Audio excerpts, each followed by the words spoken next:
Hey guys, Saf here with another Raid Shadow Legends video. In today's video, I want to talk about a champion that was a fusion champion that a lot of people basically said wasn't a very good champion, that it was one that you could skip. And to be honest, I kind of was on the fence a little bit when it first got announced, but I've actually changed my mind considerably, and I use this champion almost everywhere in my Endgame account for various different things. Now, there are some fusions that are just bad and just not good. I advised, like, for example, the Jetney fusion is kind of one you could skip because she was a bit of a golden war maiden, in the sense all she really did was do drop defense with some more damage. But often when there are new champions that come out with a fusion, a bit like Emic Lockhart, that do weird things, you may not necessarily need them straight away, but you never know when you need that weird combination that's going to work. And in this instance, this champion actually wasn't that weird, but at the same time, she actually is a very, very strong champion. Now, before we get into this champion, let's first have a word from the sponsor of today's video. So thanks to Bloodlines Hero of Lithas for sponsoring today's video. In Bloodlines, you are tasked with becoming the next High Guardian of the City of Light, and it is one of the most unique Hero Collection RPG games I've ever played. You can combine several different Bloodlines to create your own legendary champion. Now, if you want to play, you can get involved right now, and you can play on Android or iOS, and you can use the QR code that I'm showing on screen right now to get involved and play alongside me in the game. One of the things I really enjoy about Bloodlines is the visual look and feel to the game. It looks amazing, it feels amazing. You can immerse yourself in the world of Lithas straight away on your devices. What makes Bloodlines unique is the ability for you to marry your heroes with companions and create unique bloodlines. There's over 1,000 fantasy unique hybrids and endless possibilities that you can have to forge your own legendary champions. These hybrids, not only do they actually take the talents of your heroes that you actually marry them from, they have their own unique art style. They pull that through from their parents. It is amazing and really fun to create these unique heroes. Every fortnight, the game has new bloodlines for you to create new combinations of heroes, and is constantly updated all the time, so it never gets stale. As you start getting to late game, you can take part in seasonal guild wars, where you can earn exclusively unique designed hybrid champions called Bloodcraft Legends. They're very, very cool. And on top of all of that, there's also a deep strategic level up to the game where you need to build your own kingdom, you need to raise heirs with your companions, and it has some really cool storylines to go along with all of the gameplay. So I'm having a lot of fun, and you can join in with the fun as well by downloading the game now for Android and iOS, and it is free to do so. You can use my link in the description or scan the QR code. If you do that, you'll get yourself a free pack worth $20 that contains 1 summoning crystal, 100,000 gold, and 100 diamonds. And the first 30 players who leave their in-game account ID and username in the pinned comment below will also get their hands on a free female orc champion called Ugrel, and it is one of the best warriors to carry you in the game. So thanks again to Bloodlines Hero of Lithas for this sponsor. So let's get back into it. So of course, the champion I'm talking about is a recent fusion. It is Oella, the fairy, the pixie, whatever you want to call her. Looks amazing, as always. Visually, I'm really a big fan of the Sylvan Watchers faction. Artwork and design, all of them look unique and cool. Very, very awesome. And she is probably one of the best looking champions in the game. Pixie wings, daggers, you name it. So Oella, what is Oella about? Well, the main thing that Oella are about is increase resistance. We get this A3 Morphosis, fills the turn meter of all allies by 30%. It's a massive turn meter fill on a three turn cooldown. It's very, very strong. Also places an increased resistance on all allies for 2 turns. You can also pair this with a very big aura. Ally resistance in dungeons by 75. Now, it's only in dungeons, so it won't work in places like Clan Boss, not really relevant, or places more specifically like Hydra. But the buff will. The aura just won't. But having 75 aura with an increased resistance buff means in dungeon content, especially some of these newer dungeons that require you to be like 700 resistance or whatnot, it's actually a very, very big, saving of stats in your teams. Your teams do not need to be built with as many stats. And I'll show you a few examples how I'm using her in terms of how most of my champions are barely running any resistance, and she's able to ensure that they never get debuffs. So we get this on a 3-turn cooldown with 3 books. We also then get the A2. Heals all allies by 30% of their max HP. So it's not her max HP. So you can't build her tanky to get a lot of HP. You always would prefer to have healers base it off their own HP, because generally healers are normally HP based. So the fact it's off their HP, it just reduces the value a little bit. But 30% on a 3-turn cooldown is a lot of healing. And we also get an extra 25% bonus heal on top of that from books. And we also get increases the duration of all ally buffs by 1 turn. So we just placed the increased resistance. Now we've extended it by 1 turn. So you basically get this up all of the time, even though there's a 1 turn differential, because you extend those buffs. Then she's got an attacks. One enemy has an 80% chance of placing a 30% decreased speed for 2 turns. This debuff cannot be resisted if Altern of the Shell is on the team. So obviously none of the other abilities here require accuracy, so it's pretty awful to kind of get accuracy for this A1. Although there are some options you can do in blessings and things, which we will talk about in a moment. The pairing with Altern of the Shell is mainly with the A1 and the passive. Now what makes her, in my opinion, really, really strong is not just these 2 abilities, but also the passive. Whenever an ally loses 15% of their max HP from a single hit, places a 15% continuous heal on that ally for 1 turn. Places a 15% continuous heal for 2 turns if they're, and then instantly activates, so you basically get a full heal if Altan of the Shell is on the same team. So what that basically means is if you did have Altan with you, which is quite a big debt to have because I don't think Altan is very good, you will essentially, as soon as you take 15% damage, you heal for 15% damage. It's almost like a null-sum game. It's actually quite insane. But even without Altan of the Shell, you basically replace the damage you're losing. It turns her into an incredible healer because you're placing these continuous heal buffs at the same time as extending and healing, and you're also giving your team turn meter boosting and the ability to run less stats. Her base speed is 110, which is incredible, and a HP pool here of 21,000. She is, on paper, a little bit like, well, if you don't want resistance, you don't want healing, she's just a buff extender. But in reality, she becomes such a dominant carry for a team that I use her in almost all places in my account. So let's just have a little word on Altan of the Shell. You know, there is a pairing between these 2 champions. Altan of the Shell was available if you want him on a champion training, or you might summon him. Looks pretty cool. I don't really know why he's a Dark Elf, to be honest. You should have been in the Sylvan Watchers to pair with it. What does he do? He places a decreased defense. He does more interactions with Oella than the other way around. So he'll place decreased defense on a 50% chance, double hit, so it's a pretty good chance he's going to place it. Each hit will also ignore 50% of the target's resistance if Oella is on the same team. If the target's under increased defense, he also has a 100% chance of removing it, which can't be resisted. So he basically always makes sure that he drops the defense of the target. This ability for me is the biggest problem with Altan of the Shell because he removes all debuffs, then heals himself by every debuff removed, then places a shield equal to the value of any surplus healing from this skill. And then he attacks an enemy, and he will also increase his damage for each debuff. The problem is everything is contingent on having a debuff. So if he doesn't have a debuff, he doesn't heal, and because he doesn't heal, then he doesn't get a shield. So you then basically get a really weak single target like attack. It's just the problem is you need a debuff. It needs to have like a base debuff to work, and that's kind of the issue with this ability. We do get 100% sleep on an AoE, but sleep is quite a low value. He does ignore 50% of the resistance if Oella's on the same team. And then we have this passive here, has a 15% chance of decreasing the cooldown of one of his skills if they are healed by a continuous heal, and it increases to 30% if Oella's on the team. So you can power cycle his abilities with Oella. I just don't think it's worth having it in my team. I don't have him on my main account, but I wouldn't think about putting him with Oella. I think Oella is perfectly fine on her own. So let me show you how I've built my Oella here. I've got her in Stalwart and Defiant, because generally I use her in PvE content, and the majority of content damage you take in PvE in terms of bosses is mostly AoE damage. We're talking Ice Golem is AoE, Dragon is AoE, things like Spider damage is AoE, things like Fire Knight is AoE damage, right? All of those bosses are AoE. A lot of the Doom Tower bosses are AoE. So most of the time you're going to be taking this AoE damage, and this is nearly as good as it gets. The only way it gets better is if you have triple Defiant, because Stalwart doesn't stack with Defiant. Defiant stacks with itself, so you can get 15 plus 15 plus 15 from 3 Defiants, but when it comes to Stalwart and Defiant, it's 30 times 15. It's multiplicative. So you end up walking away with something like 40.5% instead of 45% when you're doing it this combo. But obviously access to Defiant is difficult when we've only had 2 Forge passes for it.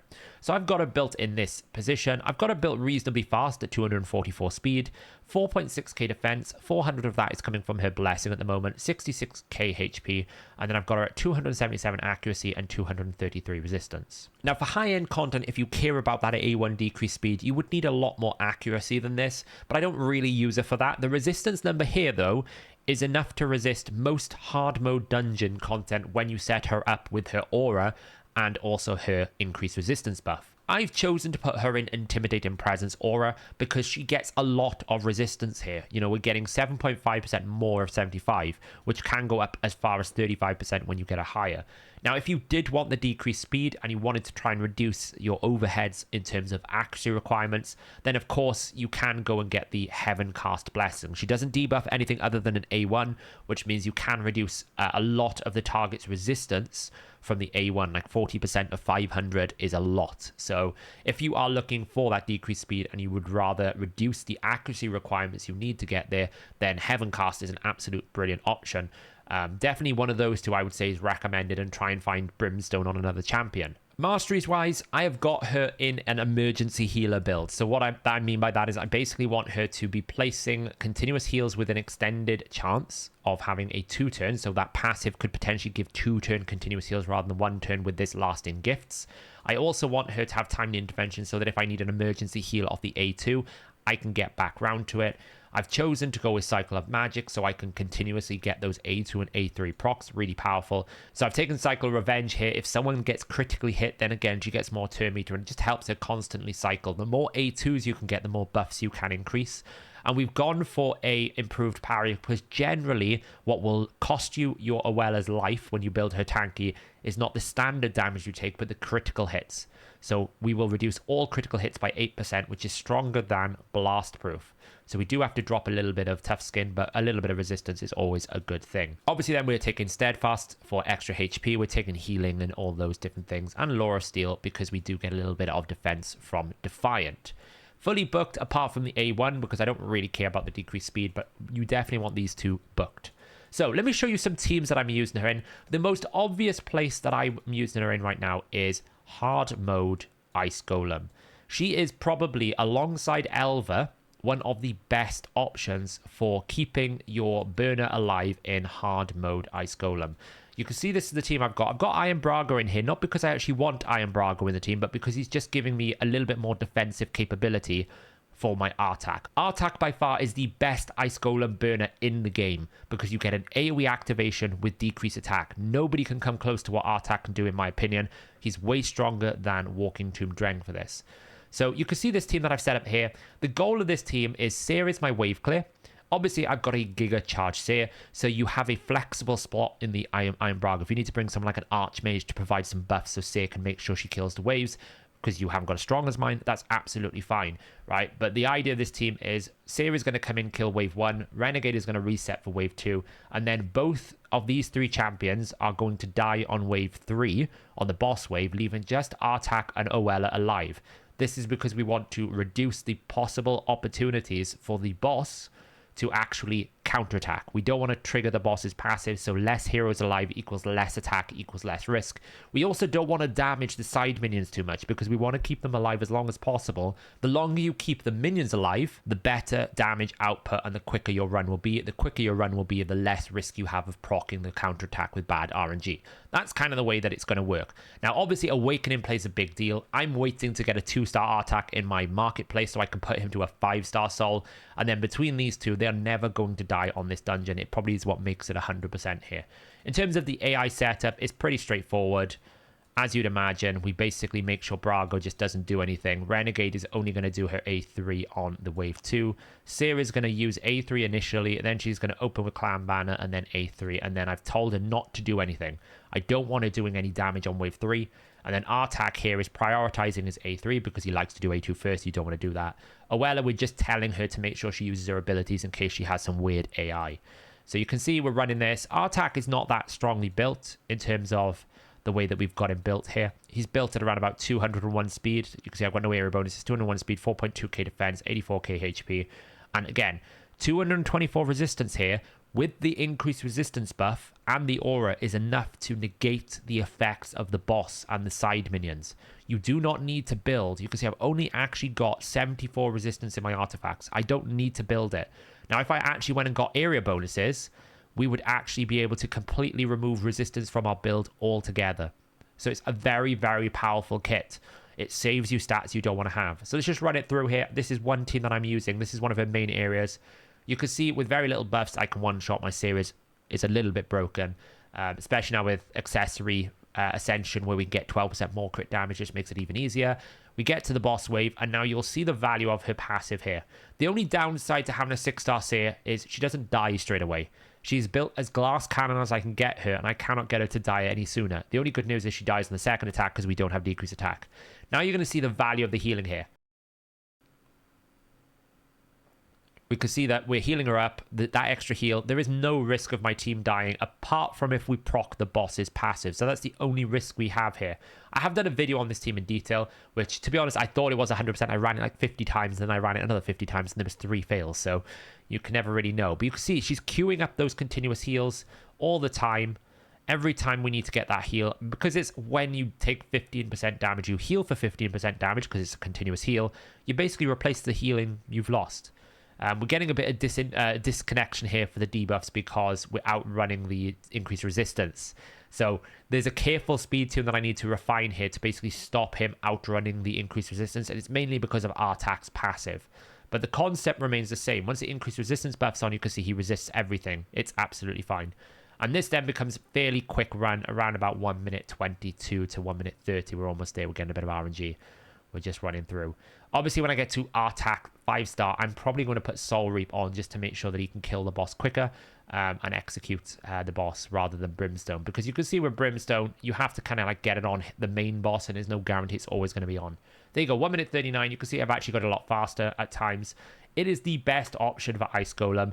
It is a little bit of RNG depending on how you run with, like how long it takes for Seer to die and various other things. But that is one place that I'm using Oella, and she is the linchpin. She is carrying this team with a resistance aura and increased resistance buff, and we're just going to sell that because that's a useless artifact. The other place I'm using her for is she is my Doom Tower wave clear team. Now, of course, this has got Romantu and Mighty Uko, and it's got 2 Void Legendaries. One of them was a fusion, though. But the idea of this team is she is just keeping the team alive. So we can pretty much auto-climb in Doom Tower with Oella. Uko is here just to remove some buffs. You can see we get a bit of turn meter boost, lock people out, and we're using like the Vladimir and the Constantine as our main damage clear. And you might be thinking, well, why aren't you using a Seer? It's so much easier. If you don't have a Kaimar and you don't have lots of resets, it's actually quite difficult on a 3-wave content to actually be able to just clear with Seer. So this team I found is a little bit more efficient. Now you can see obviously it can take a while on some waves. It's not the fastest solution, but she pretty much will keep this team healed up. Constantine has a habit of dying, but it's okay because Uko's alive, so he'll just revive and keep the team going. But this is another area I'm using it for, because what we do is we stop all of the debuffs from happening on our team. We also make sure that all of our team is fully turn meter boosted. It basically is a free 30% turn meter fill here on top of everything else. And we just cycle through. This is a Mortu wave, and we're just demolishing it right now. Full auto, full demolishment, using our 2 champions. Vladimir is actually incredible as a wave carry right now. He is one of the best champions I've in my account for just clearing waves. You can see how much work he is doing. We're just going to finish this wave off. So we'll run to the end of this floor. We'll have a little look at the damage. We'll just stop the auto battle. But this is hard Doom Tower, and it's got a Mortu wave, so obviously they're pretty awkward to do. It's always great when you watch the champions do an AoE with 1 ally left. Look at Vladimir there. He basically knocked the turn meter down, got turn meter back because there's Sacred Order champions, and then put block debuffs and decreased defense out on all enemies. There's that big heal I was talking about. You can see how it's queuing up. So because Constantine is a lot slower, he's queuing up all of these continuous heals. And Oella's much faster, so he's just basically getting a massive heal when he needs it. So you can see here, like, Constantine and Vlad are doing all the damage, but she's healing for 303,000 damage here. That's a lot of healing for a single champion to output. And this was a fusion champion. Some of the places you can use her in is obviously Hydra. The only thing I would be say as a word of caution is be careful you don't have the Mischief Head steal the resistance buff. It's very good for trying to increase the resistance of your team if you have it carefully tuned. But if he steals the resistance buff and spreads it, now you've got a big problem because you need to basically have a way of getting rid of an increased resistance enemy, which is actually quite a lot, or let it run out. You can use someone like Shemnath, where the more buffs on the enemy, the more accuracy she gets. But that is the only thing of word of caution. But in terms of a healer, I use her in kind of like this weird burn team. And we often take this out. We're still not got a rotation here, so we just bring in someone to provoke like a husk like this. And this Oella basically just keeps the team alive. Similar concept to the hard floor. Her job here is just keep the team alive. So we can start with Uko. He weak hits all the time, which is really fun. And we could just like This team is burn to win. How many activators can we get in one team? This is what this team is about. We just need to get a provoke over here. Never lands when you need it to, so you have to free regroup. And we go again. Once Husk gets his first one out, then we just play a bit of RNG game. So the job here is for her to basically just heal, extend, increase resistance. Hopefully we get a provoke this time. There we go. And then you get turn meter boost. So that helps you get background to your abilities. You can see here now we can just activate if we want to. Get the decrease attack out, activate. We're already at 1.5 million with a couple of activations. So obviously damage is going to start coming out. The continuous heals are going to help. We can just throw out a max HP nuke there. Get another extension going. Full heal, extend all the buffs, increase speed, it gets extended. Those continuous heals get extended. We can throw out another burn here. And you see the value of what she's bringing to the table. She's basically here to stop some of these debuffs. Now, obviously, this team is built glass cannon, right? This is not like a very special team that I've put together here. I found 3 burners. I've put gear on them. Some of them I'm using in different places, like Theodore. Uko is built pretty tanky because he's built for arena. But generally, it's just like 5 teams. And she's just going to, like, there's loads of debuffs out here. We'll get continuous heals if we take a lot of damage. But we can just throw another boost of speed, get back round to the burn, and go again. And this is what this team does on hard. Now, if you're preparing for Hydra Clash, then this type of model could work. Because see there, everyone just got chunked for big damage from Wrath. She gives a continuous heal out to every single hero. Which is great, because it means when they take a turn, they'll stay alive. Now, obviously, if we lose someone, we've got Mighty equals heal. But this is where her value goes up, right? Husk is almost dead. What do? Full heal him, nearly. Pretty huge heal. Now, obviously, if we had decreased attack out on the head of Wrath, we wouldn't have died there. But it is a bit of it's a thrown together team. But we can see like the damage output is not bad. And this is some of the areas you can use her in. You can basically just throw her in as a bonus healer, turn meter booster, and a resistance increase to help just like take down the difficulty of building your team. It's a lot of bonus stats and that increased resistance that really helps you just like focus more on damage stats. You can see there she resisted all of that heal reduction, so it means that she can keep going. And the continuous heals will just output a lot of healing. So we can run this through for a little bit of damage, and then I'll jump back in at the end to show you kind of like how far we got. We'll probably 1 key this one. So you can see we're just at 9 minutes here, 59 turns. We've done enough for 1 key. I actually don't have time today. The fusion's starting as I'm recording this video to go through this in detail, but you can see like the value of the team. I'm just going to end the battle there so we can see the battle results screen. You can see the value of her healing, 1.3 million healing. Obviously the activation's a bit quirky to figure out who's doing damage. The damage of the activation of a burn is based on who placed the burn, not who activates it. So Cicera and Artak, who are the primary burn places, are doing all the damage because Theodore's activating their burns. You could probably improve this by having like a hex in there. Get some more balance in terms of like speeds and make sure the builds are correctly. But you see the concept here of Oella. She comes in, she provides a lot more resistance for that Mischief tank head. She also gives you a lot of turn meter boost, passive healing.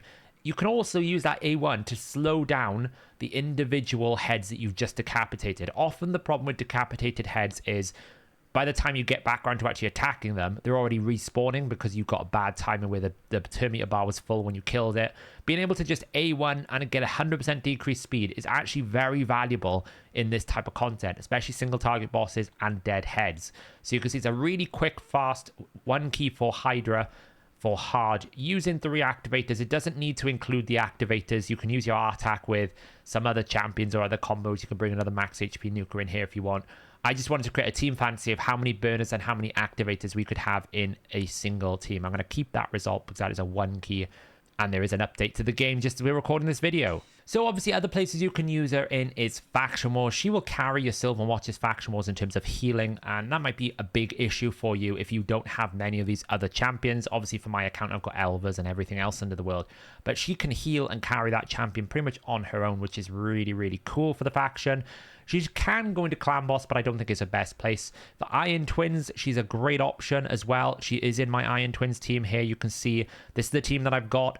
I'm basically using Geomancer's burn like every other person in the world. We're using Aox to extend the burn, and then we've got Pythian providing some bonus healing and cleansing, with the Tatura Rhyme providing a decreased accuracy for the boss. And you can see, like, she's here. She's just going to keep the team alive, extending those buffs. So I use her a lot here. I don't really rely on the decreased speed because I actually want the boss to take more turn meters, so we activate the burn more often. So it's not something I actually index for in terms of her A1. You can see it'll never land with the amount of accuracy she's got. But she's here just supporting the team. We're getting all that bonus resistance so we can try and mitigate some of the debuffs the boss is taking. And we just basically rinse and repeat it here. You can see we did activate the passive, but it means even if the passive activates, Geo is getting that continuous heal, which means he just keeps healing himself. It keeps him alive. I think he's in Reflex Geomancer here with some refresh. So obviously we're trying to get that A2. We're not really using the we're trying to get that A3 refreshed a lot. And the idea of this team is we actually want him to take turn meter. We want him to go faster because the quicker he goes, the more burns we get, and the quicker we can actually get back around to killing it. And normally with Geomancer, he doesn't always 3% on the burn. Always seems to be the burn that he 3%. So this is just going to take a little bit longer. It's around about a 1 to 2 minute farm, depending on affinity, depending on a bunch of different things. Spirit's a little bit more difficult because the Geomancer and Aox are obviously weak affinity, so they take a bit more damage.